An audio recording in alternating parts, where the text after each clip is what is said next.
What's good, y'all? What's good? As always, we gonna get straight into it. I'm a bit under the weather, but we back at it. I was like, man, let me give the people some game. It's been a minute, but let's jump right into it. As always, if you're looking for just some raw, authentic content, man, we gonna add value to you. If you are currently a entrepreneur or a business owner, and you're struggling to hit, your first six figures, or this advice may apply to you if you're trying to get to a milestone in six or seven figures. Uh, just use these 10 to see if, or listen to these 10 um, different things to see if it can apply to your business and see if it's that needle moving activity that can get you to the next level. So let's go ahead and get into it tonight, y'all. So coming in at number one is lack of clear goals and strategy. The more and more that I listen to my mentors and the more and more I'm around successful entrepreneurs, and y'all forgive me, I may be coughing, still a little under the weather, but we're going to get through this, right? But clarity is everything, guys. You have to have a clear roadmap on for one where you're trying to go, and also a clear roadmap map for your customers or your clients. Because the saying is in business, you always lose a confused customer. So if they come in, things are very disorganized, you're going to lose that sale. You're going to lose that sale. So you need to be structured on where you want to take people. Um, Again, if it's your customer journey, you want to have that laid out from the beginning, from the initial contact with them all the way into the transformation or whatever the service is or product that you provide for them. It needs to be super clear. And again, clarity is everything. Also in your goals, right? If it's reaching more people, if it's making more money, like the numbers in scaling, whether it's 100,000, whether it's a million, whether it's 10 million, we have to set clear, precise goals, because we can't reach anything that we haven't planned for. So part of it is just clarity, right? I know a lot, just speaking for myself, whenever I first started both my Amazon business and my education business, clarity was one thing I didn't have, right? I was all over the place. I didn't know, where to start when I was creating educational products. And also when I was starting my e-commerce business, I didn't know what products to buy. I didn't know anything. So it was a mess, right? But I had to learn through failure to kind of get organized. And through the grace of God, we're doing a little bit better now. But initially, yeah, it was crazy, right? It was crazy. So that lack of goals and strategy is definitely a game changer. I'm just looking down here at my notes. So be sure some actionable steps to define your income goals and break them into bite-sized pieces, because depending on the level that you're coming in at, 100,000 may be something you never made in a rolling calendar year, or maybe it's something you hit every year. You're trying to get to the seven-figure mark, or whatever it is, right? Break it down into bite-sized pieces, because the saying is, before you take a journey of 1,000 miles, you must take one step at a time. So just break it down into something that's manageable, because sometimes when the journey is long, you tend to give up because the finish line is so far ahead. But just measure it by short steps. Hey, I took a step today. I took 2 steps. I took 3 steps. Yeah, and look at the positive more so than the negative. And then the last piece of the actionable steps for this particular one is just staying consistent and staying disciplined in doing them every single day. Because the money is in doing the boring stuff. You don't get bored with it, get paid with it. I think I can't remember who said that, but that's absolutely true. If it's effective, even if it's boring, man, get paid with it. All right, so number one was lack of clear goals and strategies. Number two is, which is a simple one that people don't really think about as much, is underpricing your products and your services. So initially, that's great to do that because people don't know how good your services are. So you have to start off with some of the free, or it's way underpriced compared to the marketplace. But once you develop reviews, your client base, your customer base, once they know your service or your products, you can then raise your prices because you already got the proof of concept in the marketplace. So initially, yeah, that's okay to keep your prices low because you're trying to break into this industry and develop your clientele. But after that, one of the simplest ways to scale a business, if you have very good products that people are happy with, if you have very good services that they are content with, the way to scale that business is to raise your prices, right? Raise your prices. I would always say if you're creating an offer, to be sure that the value still exceeds the price, or at least the perceived value. So even though if the customer is paying a higher price, they still feel like they're getting a steal of a deal, or it's worth it. Because if they don't, you'll lose your customer base. If they feel like, oh, well, Trav is extra charging, it's not really worth this, they're going to find an alternative. But you have room to raise your prices as long as you can deliver or supersede the amount of money that they're paying, right? Again, I wouldn't just raise my prices if it's going to be minimum value to the customer. But if you can deliver a high quality or high premium offer, definitely raise your prices to a premium price, and people will be absolutely willing to pay that. And some of the times you can deliver the same thing, but it may be a difference of experience, right? And I know I'm kind of going deep, or people, talking about value if you never really thought about delivering value. But just the experience, maybe everything else is the same, but you change the location and you make people feel better about it. And they like, man, instead of giving me a course, or instead of giving me a mentor via Zoom, you took me out of the country to Cancun, or you took me out of the country to I don't know, Australia, right? And we had a fireside chat in some exotic location. And that can, significantly raise the price of that offer just by changing the location. So just kind of think outside of the box whenever it comes to adding value and raising your prices. But yeah, that's one of the easiest way to scale your business. You don't want to be charging too low, right? Don't charge too low because it's harder to scale because you're going to need more people. So you'll need more people. But if you raise that price, you won't have to convert as many people, and it'll be much easier to reach. We just saying, for the sake of this video, if your goal was 100K, but no matter if your goal was 7 figures, like the more money that you charge per customer, the less people you would need. Okay, so that's number two. Let's get into number three. Number three, where's my notes here? Is ineffective time management. This one is excuse me, again, still under that weather a little bit, but the ineffective time management, right? And essentially what that is I know a lot of people that like to stay busy and they like to feel like they're doing something, but whenever you want to hit, that 6 or 7 figure mark, instead of staying busy, you want to do more of the needle move. I call it the needle moving or high value activities. Because let's say, for example, so I'm an entrepreneur that works from home, right?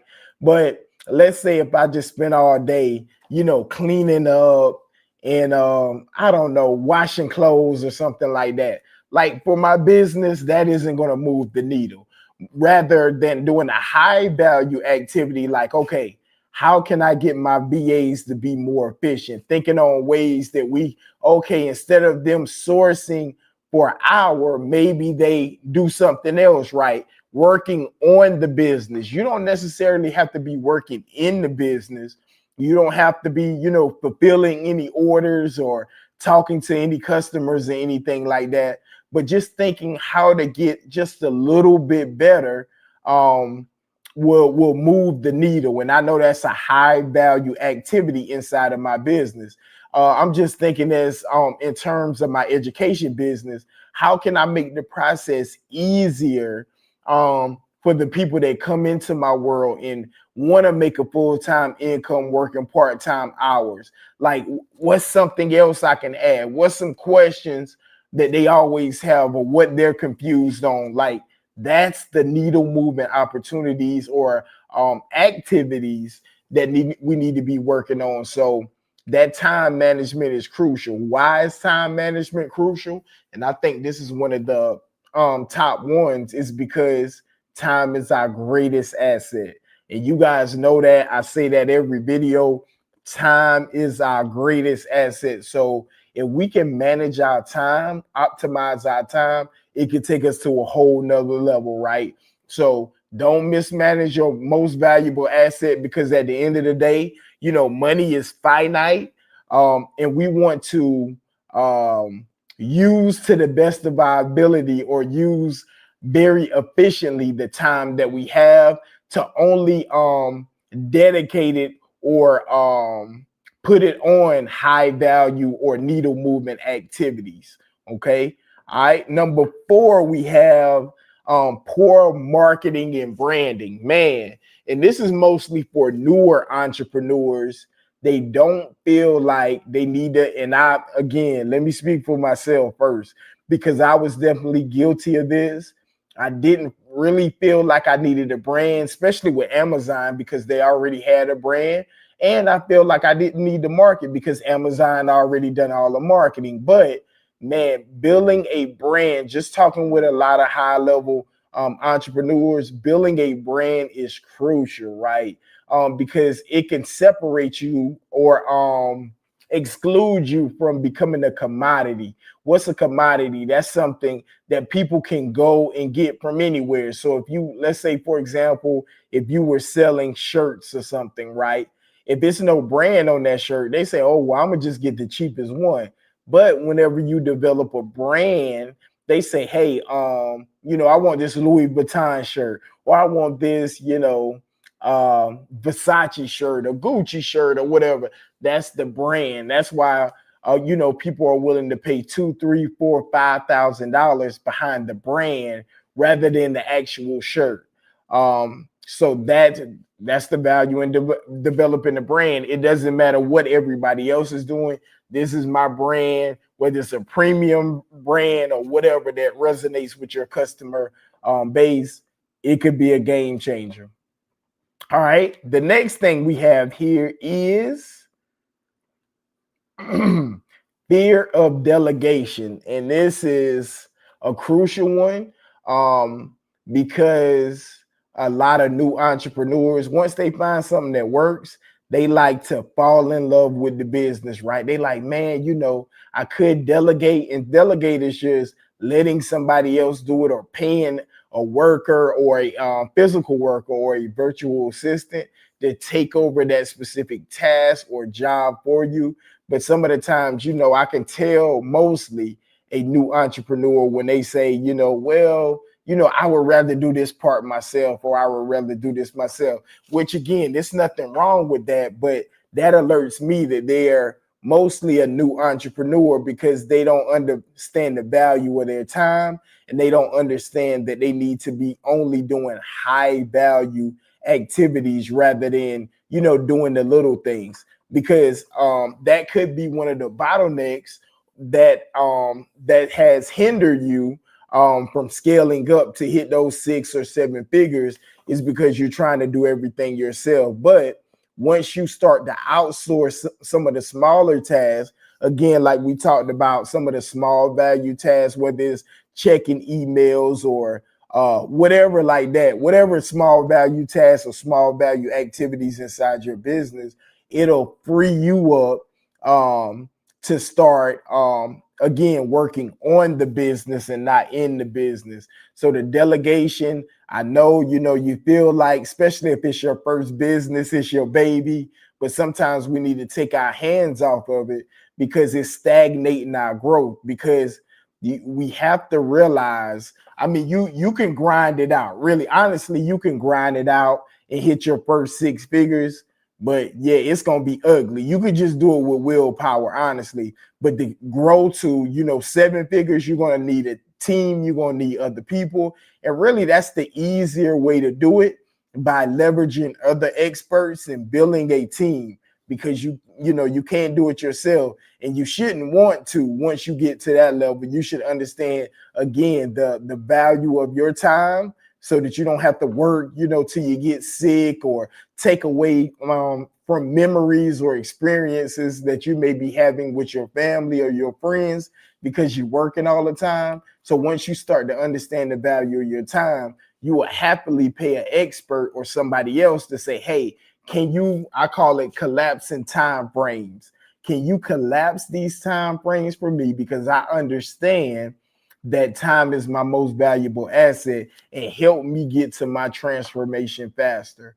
So again, delegation. Don't let delegation stand in the way of hindering you, or fear of delegation hinder you from getting to that next level. Number 6 is inconsistent sales efforts. And again, this is another one for me, because developing a system is everything. And the acronym that I have for system, that I always refer to with my students, is system stands for saving yourself time, energy, and money. Let me say that again: saving yourself time, energy, and money. So systems are what you leverage so you don't burn out, right? Because if you don't have a system, trust me, you will burn out. And also that will lead to inconsistent sales, because every time you have some sales coming in, like, you got to do all the work. And that's where I lean more into building a sales funnel. So a sales funnel initially is marketing and a structure, almost like a funnel, where you get people or introduce people into your world and nurture them to help them get the transformation that they're looking for. So if you're a sleep technician, or I don't even know what do they call that, like, but helping people with their sleep, for one, first, or the top part of the funnel, is you got to have consistent awareness. So whether that's organic marketing via social media, whether that's paid ads, people can't buy from you if they don't know you, right? So awareness has to be going 24/7, right? You need to make sure people are aware of you. Where the intention goes, the money flows. So you have to get some sort of attention, whether, again, that's through organically, social media and things of that sort, word of mouth, or whether it's through paid ads, where you can get directly in front of your avatar. From there, you want to either get them on an email list, a text list. You want to get that communication, because the more conversations you have, the more or it increases your conversion. So that's a way to keep your sales consistent. It's like almost always keeping your pipeline full, but you have to have a system set up to do that.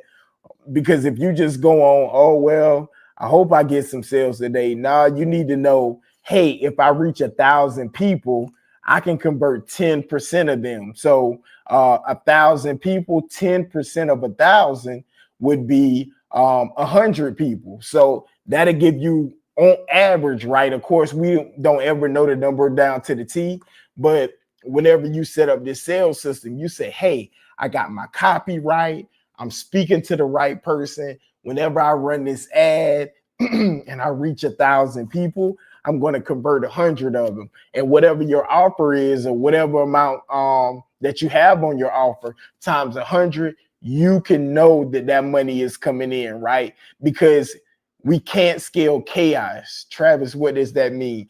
We have to have predictable revenue coming in to scale it. Otherwise, it's just a guessing game. So creating that system, creating a sales funnel will stabilize and show you on average where your customers coming from. How are you converting your leads? Or are you converting your leads? Or are most of your leads not being converted and you need better copy? Or do we need to target different people? Most of those are the reason for inconsistent sales, and it's very hard to scale a business when you don't know your marketing strategy. You don't know your target audience. You don't know your customer avatar. Those are some things that we really have to nail down to consistently, scale our business and have predictable revenue coming in. Hopefully that made sense. I know I jumped down a lot of technical terms, but if you guys have any questions, and I know it's super late, y'all drop it in the chat and I'll be sure to answer them. So that was number 6. And for the people that's just coming in the room, again, I know it's super late, but again, I'm a little under the weather. So if you see me coughing and my eyes a little low, it's just I'm fatigued and my throat a little sore. But I was like, man, let me come to the people. It's been a minute and give y'all some value. So number 1 thing that may be keeping you from reaching 6 or 7 figures in entrepreneurship, I have in my notes, lack of clear goals and strategy. Clarity is everything. Number 2 is underpricing your products and services. One of the easiest ways to scale a business is to raise your prices. As long as the value is there, the customers will still, or your clients will still happily pay you. Number 3 is ineffective time management. Again, we know that time is our most valuable asset. So we don't want to play with it. If it's, I would rather mismanage money than mismanage time. Trav, why would you say something like that? Because time is a finite resource. What does that mean? Once you spend time, like the time that I'm spending with you guys over here on the East Coast is 1 o'clock in the morning, right? I can't get this back, right? So you want to spend your time on needle moving or high value activities, not just doing stuff, right? Not just being a busybody and say, oh, I was busy today or I did this, because, you can either make progress or you can make excuses, right? I know that's, some tough love, but, if we're serious about reaching these goals, like we have to be stern with ourselves or blunt with ourselves.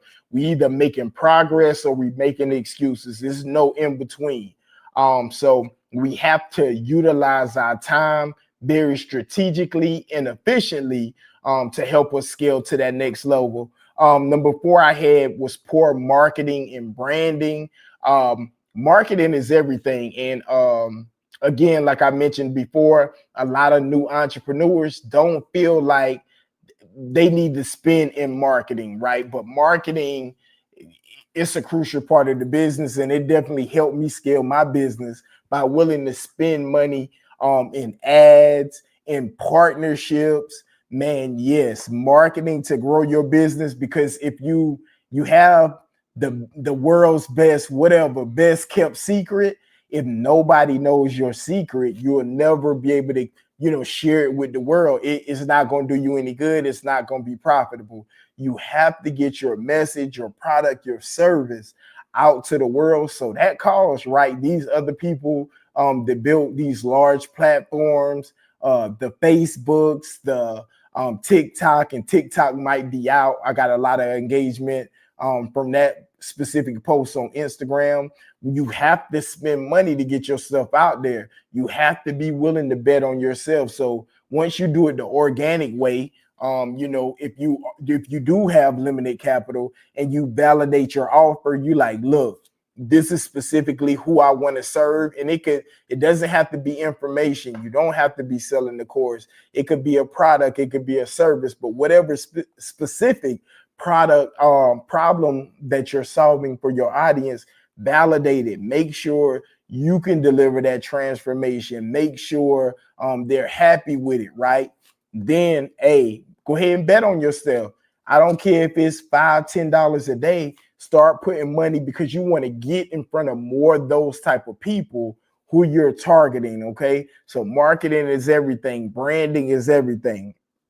Number 5 was fear of delegation. So again, solopreneur, this hustle mentality is great. The boots, hustling, boots on the ground, hustling, bootstrapping, that's all well and dandy, right? But the scale to get to the next level, you have to realize you're going to need more than yourself.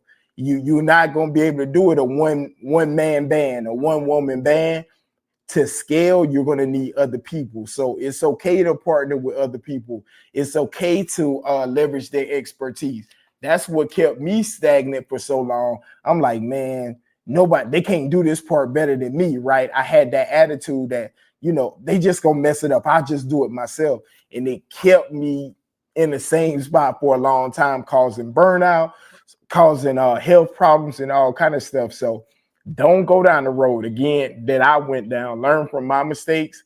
Be willing to leverage other people because I didn't understand or realize the space and operating this time is my most valuable asset. And that's really a gem. If I understood it and I was taking action behind that back then, I would have knew to get other people on the team, right? And not try to do everything myself. But because I'm thinking, oh, it's cheaper. I could just do it myself, right? Like that's still taking time, which is actually more valuable than money. Hopefully you guys are following that. And then the last one I just covered was inconsistent sales effort. So we have to have a predictable system to have a sales system or a sales funnel to have predictable sales revenue coming in before we can actually scale it. Okay. Let me see if I got any questions in the chat. Let me see. Do we have a comment? Thanks for coming with valuable information. Oh, yes, sir. Appreciate you being on with me, Mr. Brown. Let's get right back into it. I know it's late night, y'all. Again, I'm a little bit under the weather, but I know it's been a minute. I said, let me come back to the people. All right, y'all. I have here number 7 is ignoring feedback and market trends, man. The ignoring feedback is that's crucial. And it actually starts, and my voice getting a little bit raspy. Hopefully you guys still can hear me clearly, but that actually starts at the beginning of the business, guys. A lot of people make business a lot harder than it needs to be. What do I even mean by that? Guys, you in a business, all you need to do is listen to the person that you want to serve and go back and create the things that they want. So listen to their problems and what they're going through, create a solution and give it to them, right? If you're just starting, you can give it to them and say, hey, did that work for you? Oh, yeah, it worked. It solved this problem. Because money is just a byproduct of solutions for problems. Again, I'm going to say that again. Money, I don't care the amount of money you want to make, is just a byproduct of having a solution for a particular problem. People will pay for solutions. Okay, that's a form of convenience. Think about a convenience store, how they can charge a little bit more than if you would go to like a Costco or a Walmart or a Sam's or whatever's in your area, right? Something where you can buy something in bulk. Why can the convenience store charge more? Because the word's there. It's convenient. You're at the gas station. Oh, I just need this pack of gum, or I just need these chips, or I just need these Gatorades. But if you went to Walmart, you got a 12 pack, you can get it for a lot cheaper. Same thing with water, right? If it's convenient, they can charge more. Convenient is a form, is a form of value that allows people to charge more. So the same thing with solutions, right? If you're solving or you can provide a solution where someone has a problem, that creates, you make it convenient for them, right? And they're willing to exchange their dollars because you solved the issue for them. So Let me get back before I ramble. Don't ignore feedback. You should always be listening more than you're talking, right? Taking it in. What is this person telling me? What is their problem? How can I add value to their situation? So that's part of the market research, that kind of feedback. Now, once you're actually up in business, let's say you create a product or a service and everything going good, and the next product line, let's say you got some products, or you got some, if you got a service-based business, you got somebody working for you and they starting to have nasty attitudes with your clients or your customers, and you hear murmurs of people start complaining. Don't ignore it, because they're actually telling you how to fix it. Like, if you just honest with the customers and just say, hey, it's not, they understand it's not going to be perfect, but you tell them, hey, we working on them, we fixed this, we fixed that, they still going to rock with you. But always listen to the customers, because they're going to tell you exactly what they need. A lot of people say, well, some new entrepreneurs will say, well, no, my product or my service is fine. You just complaining.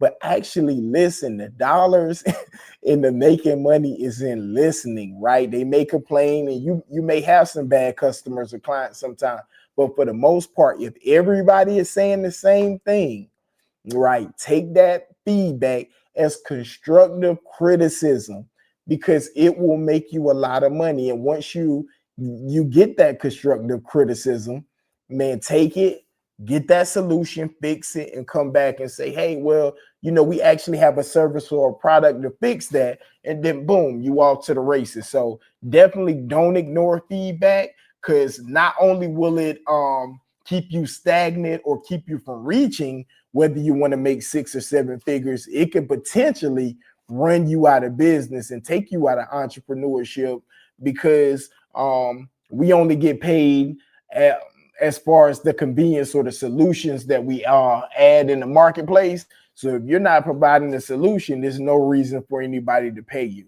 All right, hopefully that makes sense. I'm gonna go ahead to my next one. The next one is, and which is major, that a lot of people don't focus on, but this is one of the biggest ones for me, and it's mindset blocks I have here in my notes. Just imposter syndrome, fear of failure. I see that a lot. A scarcity mindset. So we'll just start talking about imposter syndrome, right? And that's just feeling like you inadequate. You feeling like you a fraud. I can't do it. I can't do it. But having that confidence in a skill that right?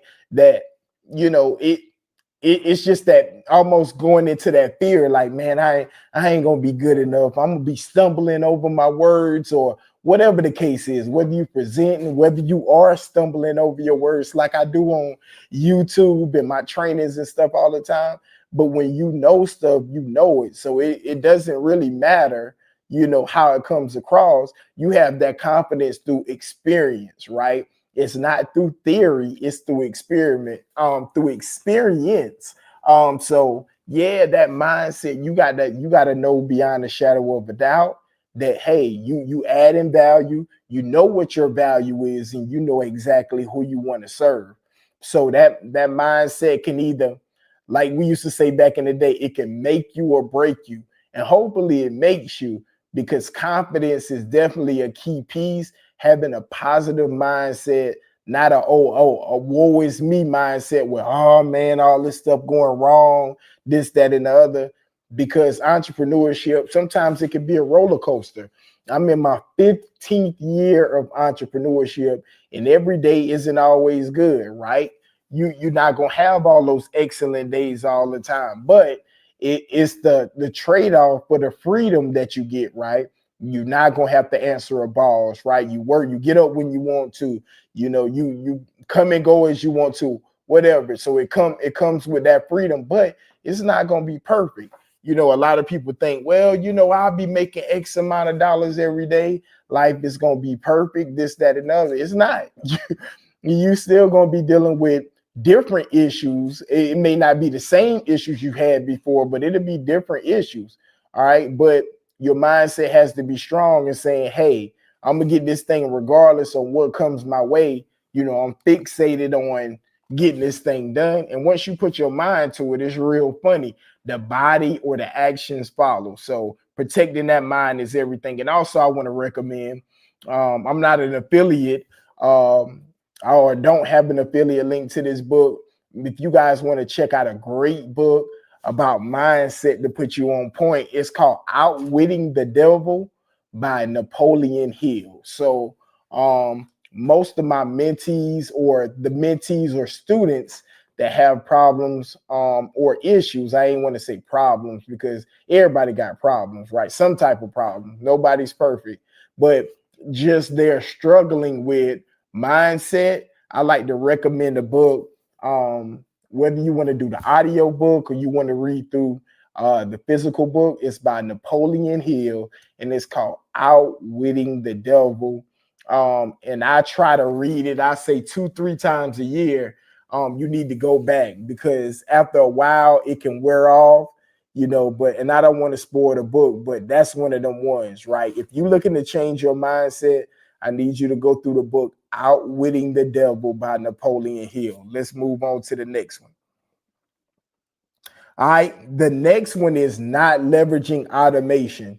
Man, the way technology is in 2025, anything that can be automated, whether that's through AI, whether that's through virtual assistants, whether that's through software particular, make sure you automate those tasks that's repeatable, right? People can easily create what they're doing now is creating chat boxes, um, via Chat GPT, Bard, all of these AI systems out.